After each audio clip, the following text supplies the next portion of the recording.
Bismillahirrahmanirrahim. Assalamualaikum warahmatullahi wabarakatuh. Nawaitu ta'alluma wa ta'lim wa tadhakkura wa tadhkir wa nafa' wal intifa' wal ifada wal istifadah wal hasalata masuk kitabillahi wa sunnati rasulih wa wajillah qurbihi wa sawabihi ila hadrati sayyidina wa syafi'ina rasulillah Muhammad bin Abdullah wa ala alihi wa sahbihi wasallim wa sunila ruhil imam Sayyid Muhammad bin Alwi al-Maliki wa ala ruhil Abi Salim bin Abdullah bin Al-Shatiri wa ila arwahi walidina wa walidikum wa amwatina wa amwatikum wa amwatil muslimin ammah wa man amara hadzal masjid sabiqan wa lahiqan wa man tasaddaqa fihi wa man abadallaha fihi innallaha yatawaffahum birrahmah wal maghfirah wa yuskinuhumul jannah wa yakhtim lana wa lakum bil husna fi khairin wa lutfin wa afiyah wa ila hadratin Nabi Muhammad sallallahu alaihi wasallam. Al-Fatihah. Bismillahirrahmanirrahim.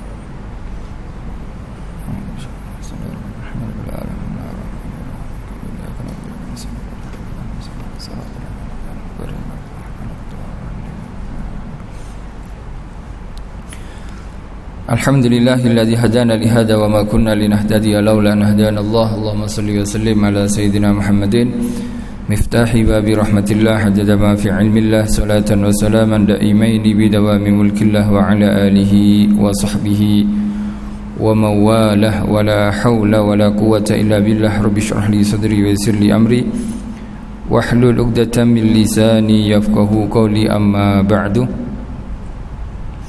Yang dimuliakan oleh Allah Subhanahu wa taala, muslimin, muslimat, hadirin, hadirat, tuan-tuan, puan-puan rahimakumullah.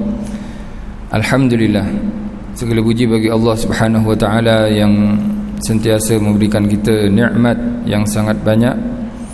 Nikmat terbesar juga kita terima, nikmat iman dan Islam serta nikmat kesihatan, kesempatan, kelapangan untuk kita melaksanakan kewajiban Allah Subhanahu wa taala, ibadah kepada Allah Subhanahu wa taala. Mudah-mudahan Allah Subhanahu wa taala menerima segala amal ibadah kita, mengabulkan doa-doa kita, menunaikan segala hajat kita insya-Allah, hajat dunia wal akhirah. Dan seperti tajuk yang telah dimaklumkan, bahwasanya pada kesempatan kali ini kita akan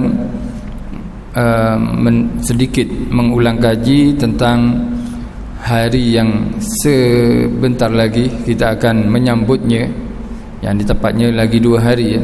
Lagi 2 hari, yakni hari pertengahan daripada bulan Sya'ban, nisfu Sya'ban. Sedia maklum bahawasanya bulan Sya'ban merupakan bulan yang banyak berlaku peristiwa besar terhadap baginda Nabi Muhammad sallallahu alaihi wasallam. Di bulan ini harapan Nabi, yang mana Nabi mengharap ingin beribadah menghadap Masjidil Haram. Nabi bersabar, Nabi melaksanakan perintah Allah SWT, mula-mula beribadah menghadap Masjidil Aqsa, Baitul Maqdis, selama 17 bulan 3 hari.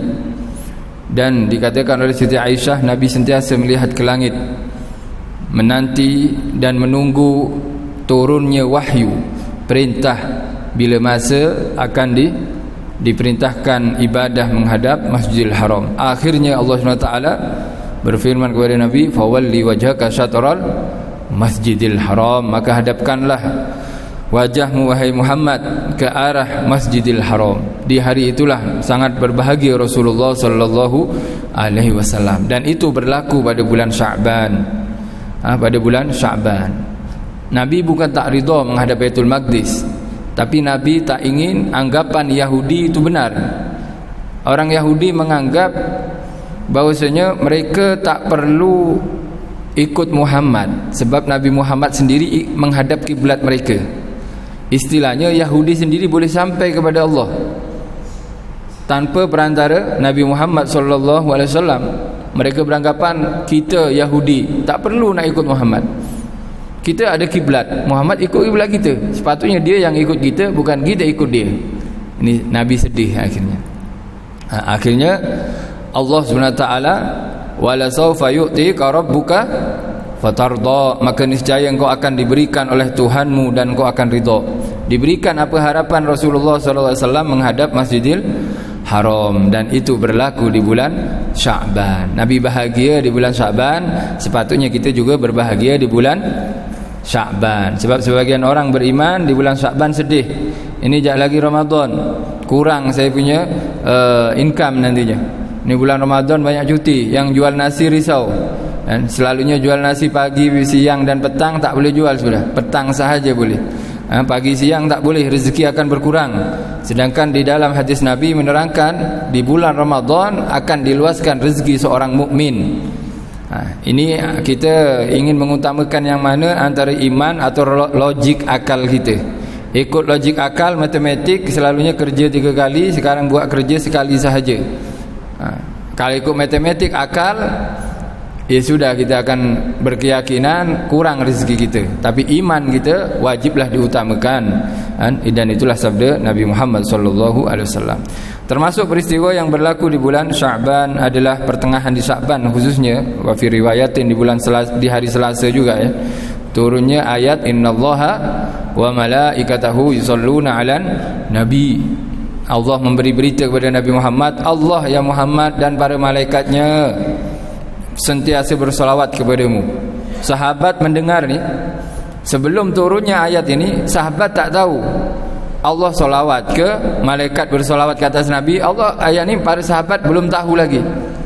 Akhirnya turun wahyu ini di bulan Sya'ban, sahabat mengetahui dan mendapat perintah, ya ayyuhalladzina amanu sallu alaihi wasallimu taslima. Diulang-ulang perintah ini di bulan di setiap hari Jumat, khatib selalu mengulangnya. Khatib selalu mengulang perintah. Ketika sahabat mendapat perintah ini, mereka bangga disuruh solawat. Sebab apa? Sebab Allah bersolawat, malaikat bersolawat, dan kita juga boleh sama-sama bersolawat kepada Nabi Muhammad SAW.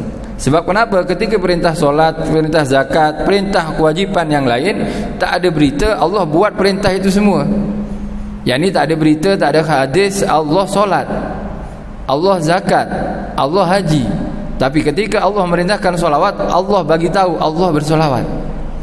Maknanya jadi bangga tak bangga sahabat masa tersebut? Bangga. Sebab kenapa?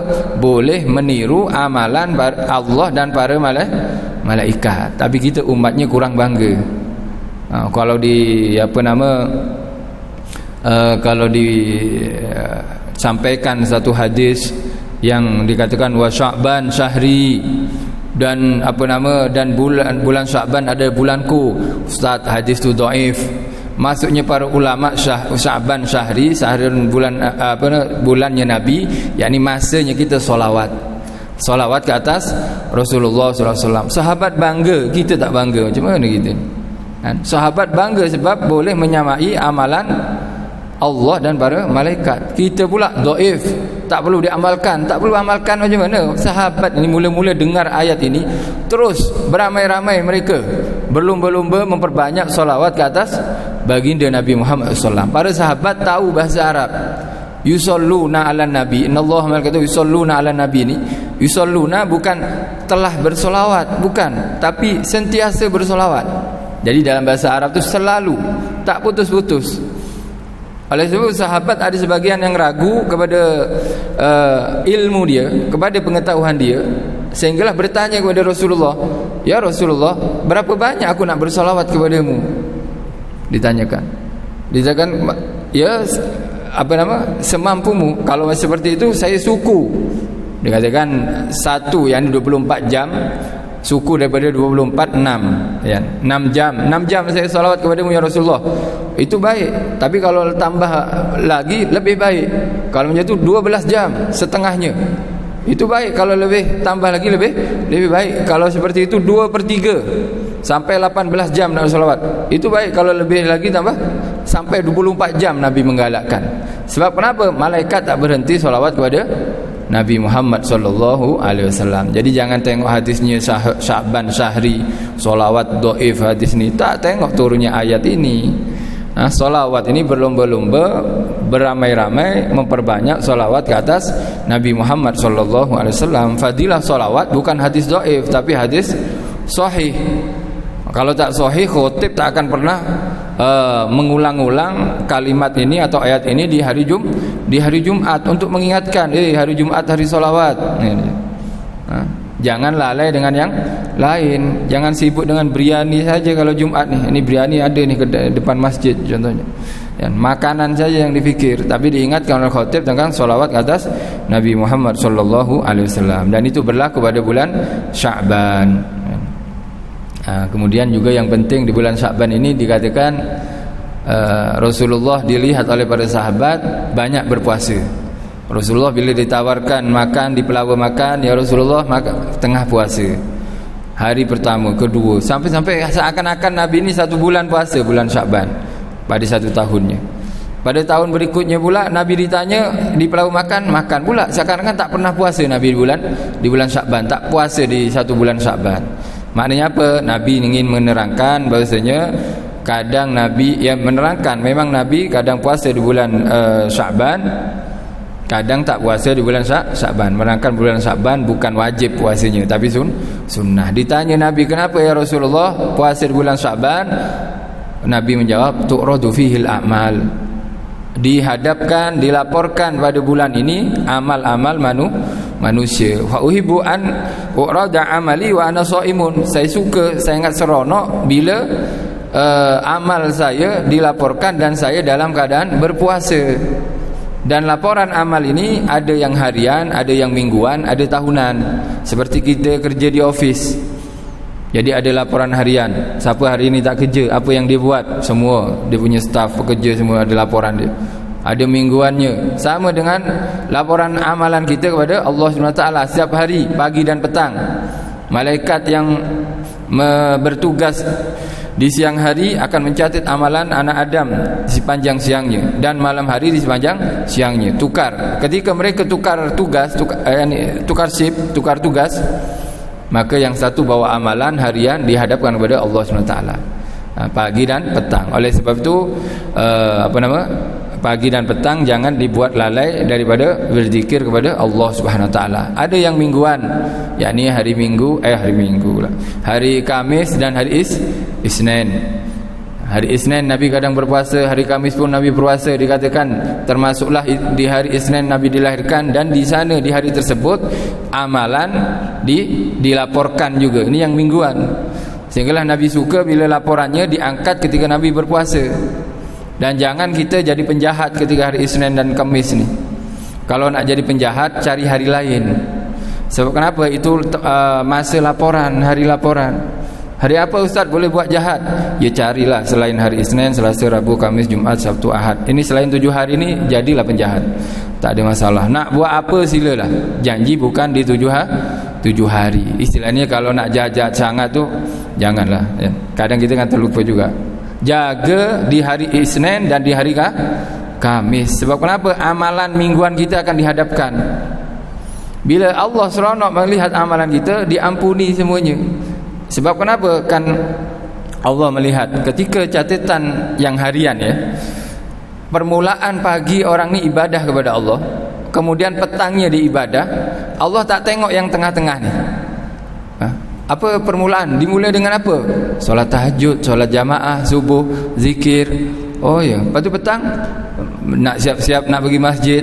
Adalah aku tengok ujung-ujungnya, tengah-tengah disuruh padam kepada malaikat, aku ampuni dia.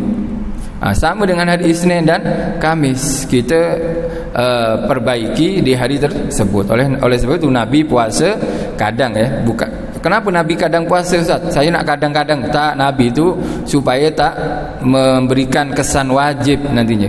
Kalau Nabi puasa Isnin Kamis, maka beranggapan pada sahabat puasa Isnin Kamis wajib. Tapi bagi kita yang mampu puasa, alhamdulillah, Isnin dan Kamis.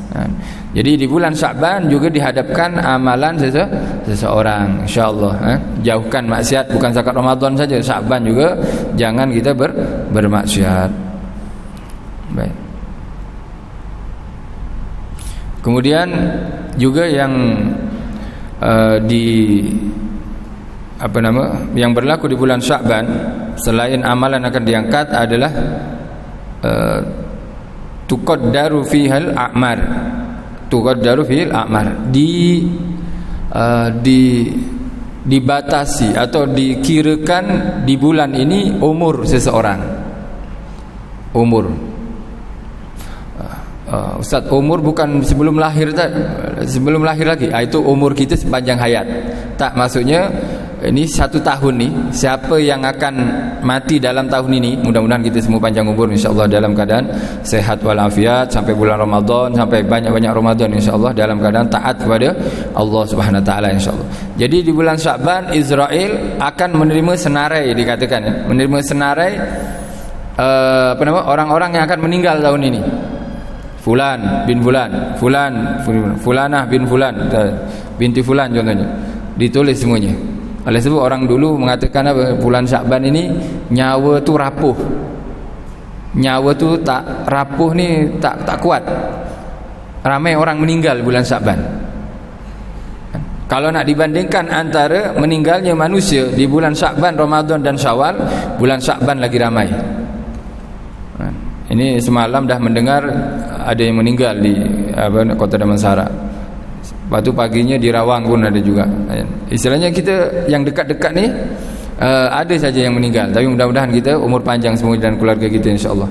Oleh sebab kita jangan lupa berdoa, Allahumma barik lana fi Sya'ban wa ballighna Ramadan. Berkat yakni umur kita panjang dan tambah baik amalan kita sampailah kita bulan Ramadan. Sebab kenapa? Memang betul apa yang dikatakan orang tua dulu. Orang tua dulu memang perkataannya bukan qala Nabi Muhammad SAW, terus berkata bulan Sya'ban elok-elok, hati-hati, nyawa rapuh, nyawa tak kuat, jaga makan.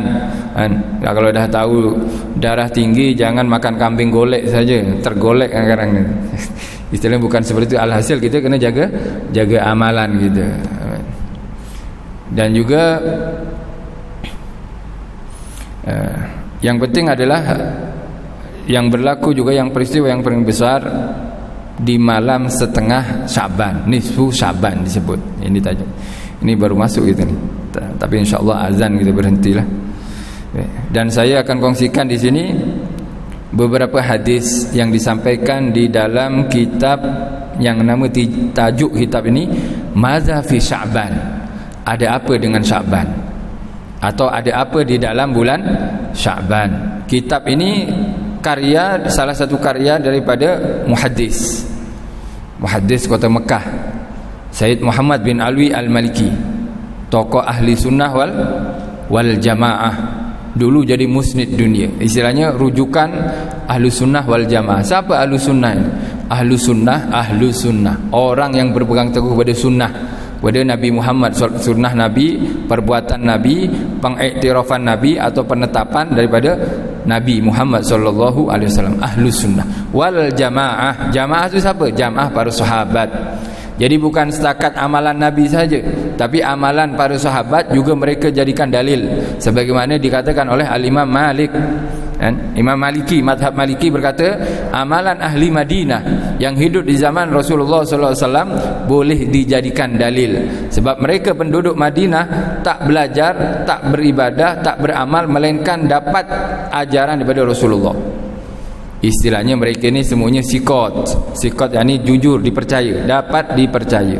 Tak ada amalan yang mereka buat melainkan dapat kebenaran daripada Nabi, telah ditetapkan atau terus diajarkan oleh Rasulullah sallallahu alaihi wasallam. Ini namanya ahlu sunnah wal jamaah. Ahlu sunnah berpegang teguh pada firman Allah melalui lisan Rasulullah atau sabda Nabi Muhammad sallallahu alaihi wasallam, dan jamaah adalah para sahabat Nabi Muhammad sallallahu alaihi wasallam. Dan Sayyid Muhammad Maliki ini memang terkenal, dicintai oleh tokoh ahlu sunnah wal jamaah, tapi sangat dibenci oleh orang-orang yang tak suka benda-benda ni, yang suka mendhaifkan hadis, yang suka membid'ah-bid'ahkan orang-orang terdahulu.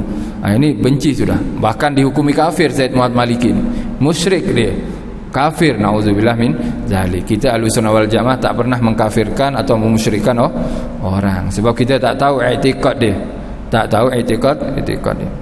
Tapi alhasil ramai. Syed Muhammad Maliki sudah meninggal di tahun 2007 meninggalnya.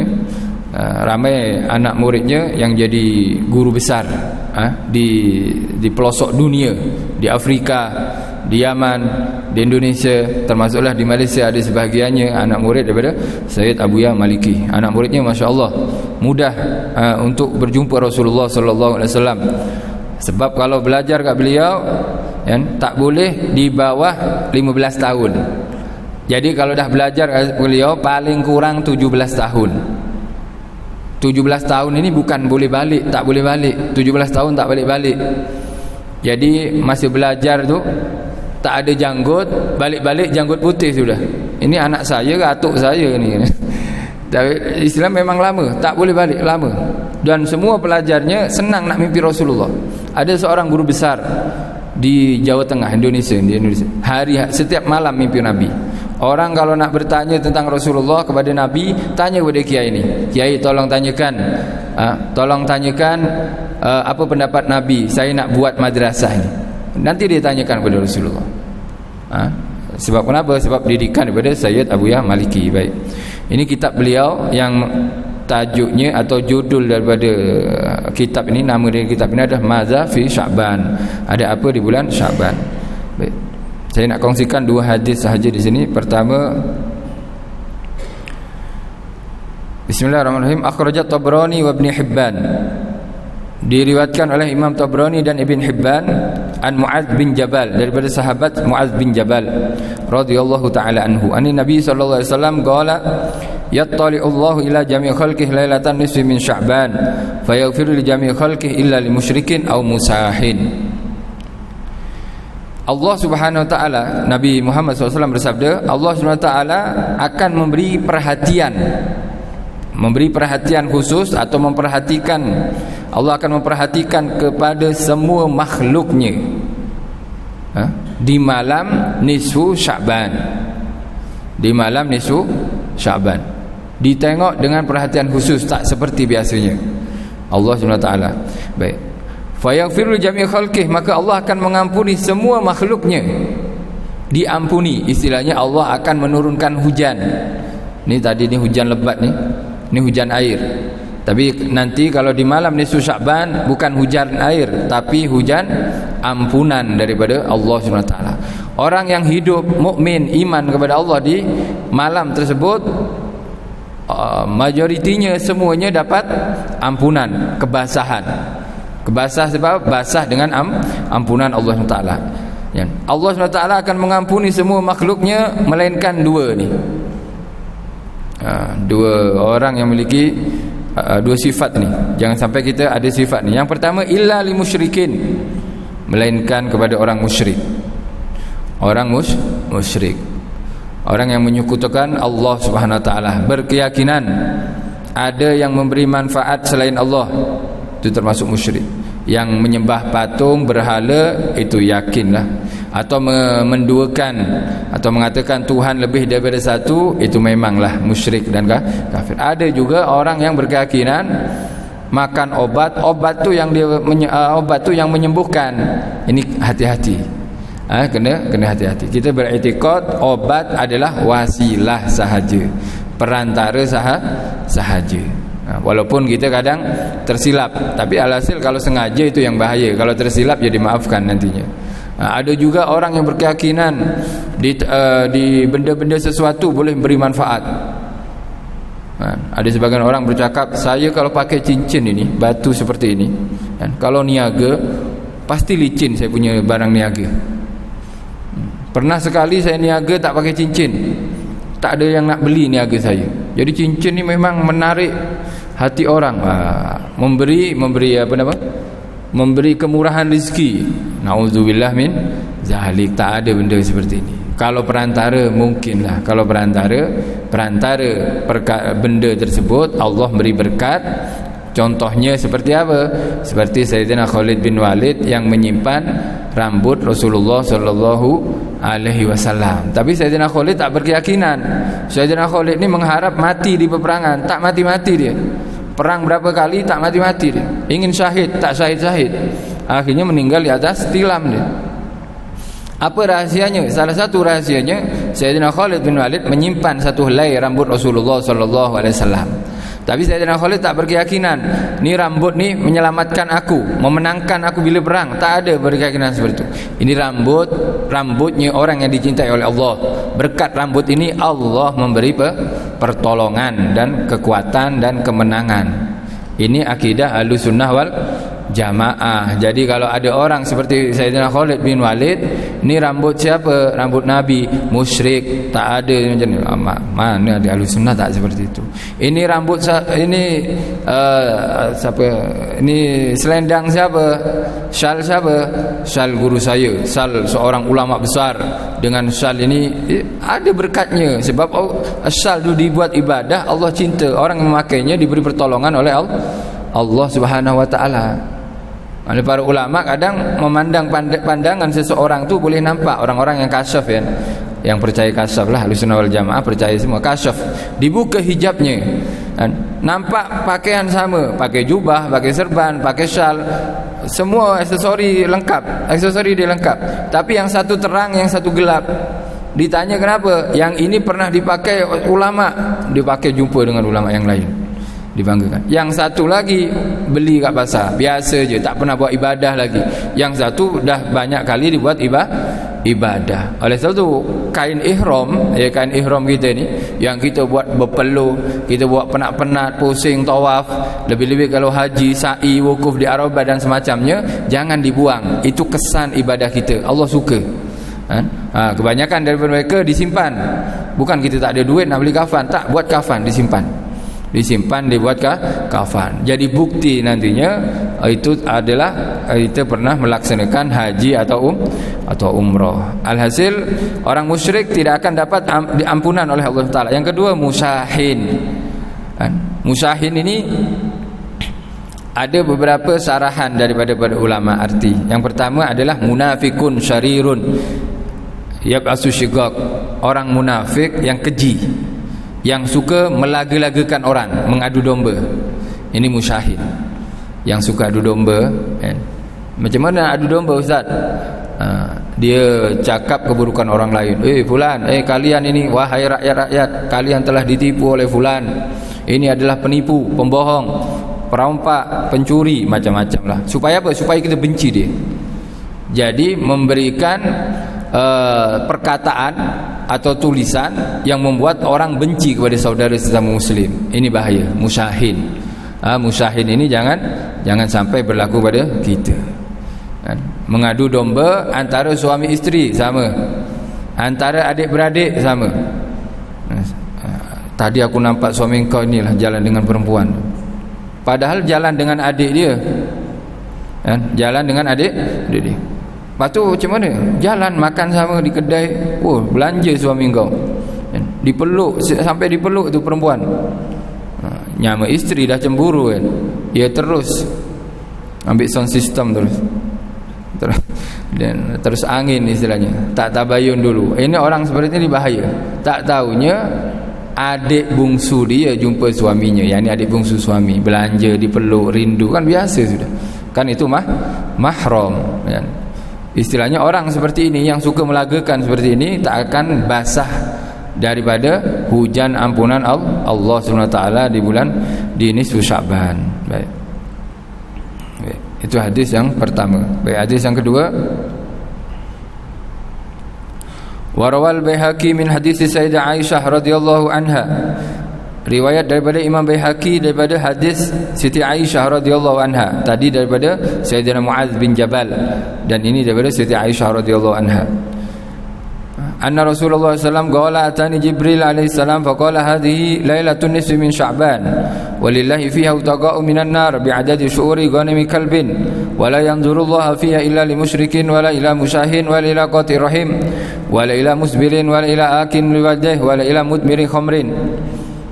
Baik. Daripada Siti Aisyah radhiyallahu anha, Nabi Muhammad sallallahu alaihi wasallam bersabda, Nabi bercerita kepada Siti Aisyah, telah datang kepadaku Jibril. Jibril berkata kepada Nabi, malam ini ya Muhammad, malam nisfu Sya'ban. InsyaAllah kita nisfu Sya'ban ni hari Selasa, insyaAllah. Selasa malam Rabu. Para salaf kita selalunya kalau menghidupkan paling kurang malam nisfu Sya'ban baca Yasin. Ustaz, Yasin saja, asyik Yasin hadis dhaif lah Ustaz. Jangan tengok hadis dhaif. Yasin itu firman Allah Subhanahu wa taala, dan itu yang paling mudah diikuti oleh para masyarakat. Kalau masyarakat diajak baca Baqarah tak ada masalah. Masalahnya tak baca masyarakat, tak biasa. Kalau Yasin dia boleh follow, dia boleh ikut. Dia boleh ikut saja. Dia tak hafal tapi tahu kalau dia follow orang. Al-Baqarah memang tak tahu, senyap je dia.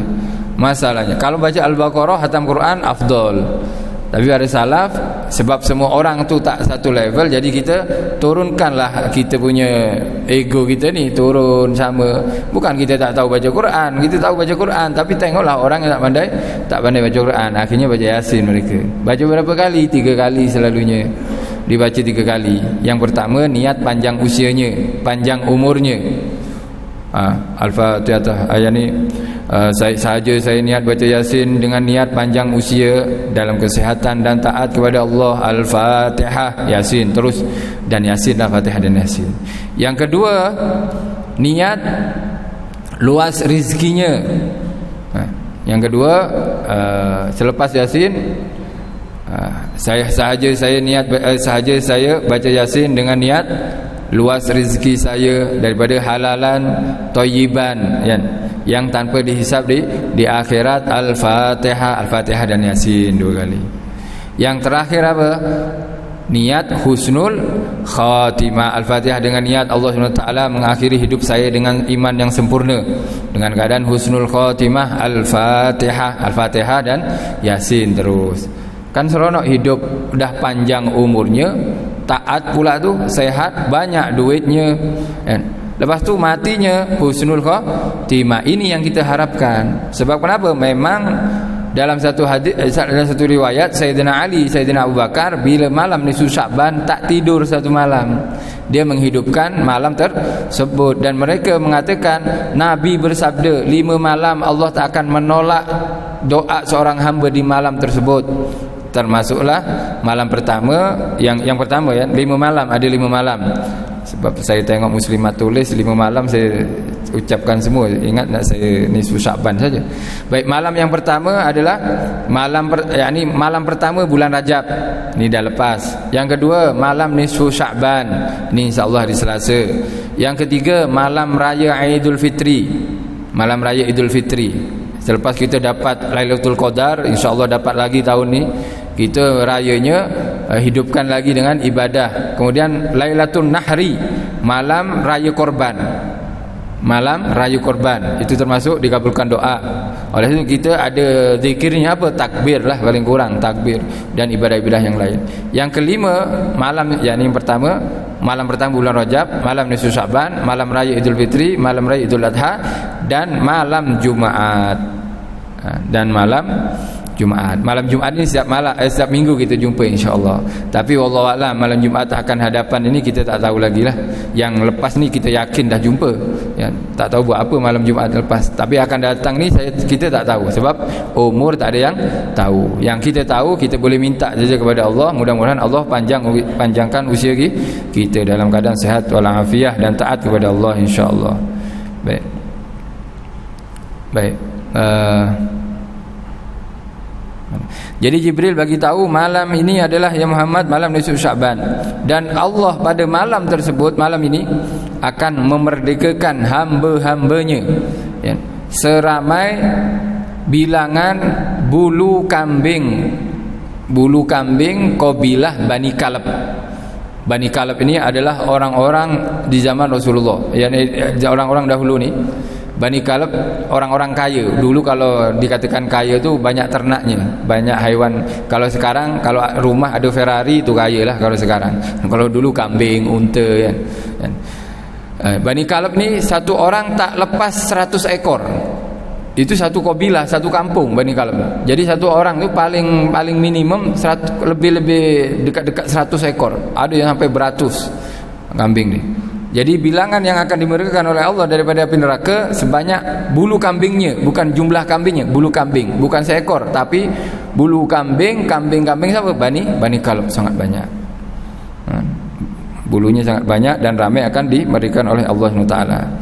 Tapi disambung oleh Nabi, dan Allah tak akan melihat, istilahnya tak akan diberi tak akan diberi ampunan atau kebebasan api neraka. Pertama, wala yanzurullah, Allah tak akan melihat di dalam malam Lailatul Nisfu Sya'ban ni, malam Nisfu Sya'ban, ila musyrikin, orang musyrik pun tak dapat cop bebas api neraka. Wala ila musyrikin wala ila musyahin, sama, musyahin tadi tak dapat ampunan, juga tak dapat cop juga. Ini cop, siapa namanya, fulan bin fulan, dicop, dilarang masuk neraka, kan biasa dilarang masuk neraka, bukan dilarang masuk surga, tak, dilarang masuk neraka. Kalau nak malaikat dibawa ke neraka, tunjuk cop ni ada, oh ya, awak bukan neraka, awak pergi surga ni, seandainya lah kan. Jadi tak akan dapat cop orang musyrik, orang musyahin. Yang ketiga ada tambahan, wala ila qati'ir rahim, orang yang memutus silaturahim, juga tak akan dicop namanya oleh Allah Subhanahu wa taala. Memutus silaturahim. Rahim ini ada dua jenis, ada rahim am, ada rahim khusus. Rahim am ni ya kita semua am, seagama, satu keturunan Nabi Adam alaihissalam. Ya, bukan kita ikut Darwin. Kalau Darwin kan keturunan siapa Darwin tu? Ya dia je dah. Ya, kita tak, kita keturunan manusia, Nabi Adam alaihissalam. Itu yang am. Yang khusus adalah rahim yang kita sama dilahirkan dari satu rahim. Kita ni lahir dari rahim ibu. Ibu bukan dari rahimnya, bukan keluar kita saja, keluar abang kita, kakak kita, adik. Ini satu rahim. Ini jangan sampai kita benci, bergaduh, berbalah apa semuanya. Di malam Nisfu Sya'ban, orang yang tak saling tegur adik-beradiknya, naudzubillah, tak dapat cop tadi daripada bebas api neraka. Baik, 3 minit. Baik, yang kedua, jadi rahim pakcik makcik tu rahim yang sama dengan rahim kita daripada nenek. Baik, wala ila musbilin, dan juga tidak melihat kepada orang yang sombong. Taubat kepada Allah bila ada kesombongan dalam hati kita. Musbilin ni adalah orang yang melabuhkan pakaiannya kerana nak tunjuk hartanya, nak tunjuk kekuatan ekonominya. Orang dulu kalau nak tunjuk pakaian, nak kaya, pakaiannya dilabuhkan. Perempuan sunnah dilabuhkan, laki-laki tak labuh. Ya, laki-laki tak sunnah lah labuh sampai buku lali. Ya. Tapi kalau zaman dulu sampai labuh, itu kebanyakan untuk sombong. Sekarang taklah. Musbilin maksudnya orang yang sombong. Wala ila agin liwalideh, dan juga Allah tidak akan memandang kepada orang yang derhaka kepada kedua ibu bapanya. Kan? Kalau ibu kita, bapa kita masih hidup, sebelum malam Nisfu Sya'ban, kita minta maaf, minta ridhonya. Kalau kita seorang ayah, kita adalah seorang ibu, maafkan anak kita, ya. Biarkan mereka, kita maafkan supaya mereka dapat cop bebas api neraka. Bolehlah kita berkumpul nanti di surga. Sejahat-jahatnya apa anak ni, masih anak, masih kita sayang, ampuni saja. Walaupun tak minta ampun, anaknya ampuni saja. Kita kalau ada ibu bapa, minta ampun, minta maaf. Yang terakhir, wala ila mudmiri khamrin. Yang kelima yang tak akan dilihat oleh Allah adalah orang yang menjadi kaki arak. Orang kaki arak ni, tak melihat pada kaki arak. Kaki dadah ustaz, sama. Kaki dadah lebih lah, ya. Jadi inilah orang-orang yang tak akan dicop oleh Allah SWT di malam Nisfu Sya'ban, ya. InsyaAllah pada jamaah sekarang, pada jamaah tak ada yang kaki arak ni, ya. Kaki masjid, ya. Alhamdulillah lah kaki masjid, ya. Setelah kakinya diarahkan ke masjid. Alhasil yang 5 ini, musyrik, musyahin, orang yang melagi-lagikan orang, kemudian pemutus silaturahim, lepas tu kaki arak, derhaka kepada orang tua, ini tidak akan mendapat cop kebebasan daripada api neraka. InsyaAllah malam Nisfu Sya'ban kita buat solat tahajud lah. Solat tahajud, bangun sebelum subuh setengah jam, minta kepada Allah. Doa tidak ditolak di malam Nisfu Sya'ban, insyaAllah. Mungkin ini saja yang saya boleh kongsikan. Banyak kekurangan, mohon dimaafkan. Terima kasih atas perhatian. Jazakumullah khairan katsira. Bismillahirrahmanirrahim. Alhamdulillahirabbil alamin. Allahumma hdina bihudak waj'alna mimman yusari'u fi ridak wa la tuwallina waliyan siwak wa la taj'alna mimman khalafa amraka wa 'asak wa hasbunallahu wa ni'mal wakil. ولا حول ولا قوة إلا بالله العلي العظيم وصلى الله على سيدنا محمد وعلى آله وسلم الحمد لله رب العالمين. الفاتحة.